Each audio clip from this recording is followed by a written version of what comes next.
Hello, boys and girls. This is Aunty Tricia again, and I have another story for you. This story is all the way from the continent of Africa, and it is a fairy tale. Now, I want to let you know that in our African heritage, we have a whole bunch of folk tale and fairy tales. This particular one is written by an African American author called John Steptoe, and he wanted to write this story to make sure that we never forget our African heritage. This story is called Mufaro's Beautiful Daughters. A long time ago, in a certain place in Africa, a small village lay across a river and a half a day's journey from a city where a great king lived. A man named Mufaro lived in this village with his two daughters, who were called Maniara and Nyasha. Everyone agreed that Maniara and Nyasha were very beautiful. Maniara was almost always in a bad temper. She teased her sister whenever their father's back was turned, and she had been heard to say, "Someday, Nyasha, I will be a queen, and you will be a servant in my household." "If that should come to pass," Nyasha responded, "I will be pleased to serve you." "But why do you say such things? You are clever and strong and beautiful. Why are you so unhappy?" "Because everybody talks about how kind you are, and they praise everything you do," Manyara replied. "I am certain that father loves you best, but when I am a queen, everyone will know that your silly kindness is only weakness." Nyasha was sad that Manyara felt this way, but she ignored her sister's words and went about her chores. Nyasha kept a small plot of land on which she grew millet, sunflowers, yams, and vegetables. She always sang as she worked, and some said it was her singing that made her crops more bountiful than anyone else's. One day, Nyasha noticed a small garden snake resting beneath a yam vine. "Good day, little Nayoka," she called to him. "You are welcome here. You will keep away the creatures who might spoil my vegetables." She bent forward, gave the little snake a loving pat on the head, and then returned to her work. From that day on, Nayoka was always at Nyasha's side when she tended her garden. It was said that she sang all the more sweetly when he was there. Mufaro knew nothing of how Manyara treated Nyasha. Nyasha was too considerate of her father's feelings to complain, and Manyara was always careful to behave herself when Mufaro was around. You know how we can be when our parents are around, we can be so nice. If you're teasing your little brother and sister, we try to be on our best behavior. This was the same with Manyara. Early one morning, a messenger from the city arrived. The great king wanted a wife. The most worthy and beautiful daughters in the land are invited to appear before the king, and he will choose one to become the queen, the messenger proclaimed. Mufara called Manyara and Nyasha to him. "It would be a great honor to have one of you chosen," he said. "Prepare yourselves to journey to the city. I will call together all our friends to make a wedding party. We will leave tomorrow as the sun rises."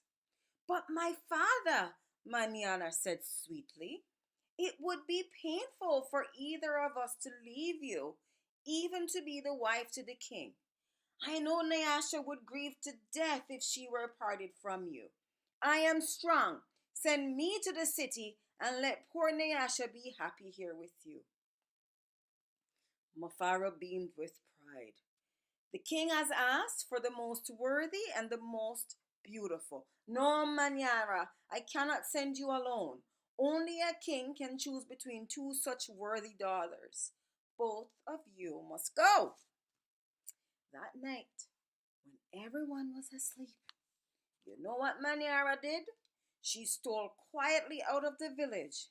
She had never been in the forest at night before, and she was frightened. But her greed to be the first to appear before the king drove her on. In her hurry, she almost stumbled over a small boy who suddenly appeared standing in the path. Please, said the boy, I am hungry. Will you give me something to eat? I have brought only enough for myself, Manya replied. But please, said the boy, I am so very hungry. Out of my way, boy. Tomorrow I will become your queen. How dare you stand in my path? After traveling for what seemed to be a great distance, Maniara came to a small clearing. There, silhouetted against the moonlight, was an old woman seated on a large stone. The old woman spoke. I will give you some advice, Maniara. Soon after you pass the place where the two paths cross, you will see a grove of trees. They will laugh at you. You must not laugh in return. Later, you will meet a man with his head under his arm. You must be polite to him. How do you know my name, huh? How dare you advise your future queen? Stand aside, you ugly old woman, Manyara scolded, and then rushed on her way without looking back. Just as the old woman had foretold, Manyara came to a grove of trees, and they did indeed seem to be laughing at her. I must be calm, Manyara thought. I will not be frightened. She looked up at the trees and then she started laughing out loud. I laugh at you, trees, she shouted, and she hurried on. It was not yet dawn when Manyara heard the sound of rushing water. The river must be ahead, she thought. The great city is just on the other side. But there on the rise, she saw a man with his head in his hand tucked under his arm. Manyara ran past him without speaking. A queen acknowledges on those who please her, she said to herself. I will be queen, I will be queen, she chanted as she hurried on toward the city. Nyasha woke at the first light of dawn. As she put on her finest garments, she thought how her life might be changed forever beyond this day. I'd much prefer to live here, she admitted to herself. I'd hate to leave this village and never see my father or sing to little Nayoka again. Her thoughts were interrupted by loud shouts and commotion from the wedding party assembled outside. Maniara was missing. Everyone bustled about, searching and calling for her. When they found her footprints on the path that led to the city, they decided to go on as planned. As the wedding party moved through the forest, brightly plumed birds darted about the cool green shadows beneath the trees. Though anxious about her sister, Nyasha was soon filled with excitement about all there was to see. They were deep in the forest when she saw the small boy standing by the side of the path. You must be hungry, she said. She handed him yam she brought her lunch. The boy smiled and disappeared as quietly as he had come. The boy didn't even have to ask. She handed him lunch.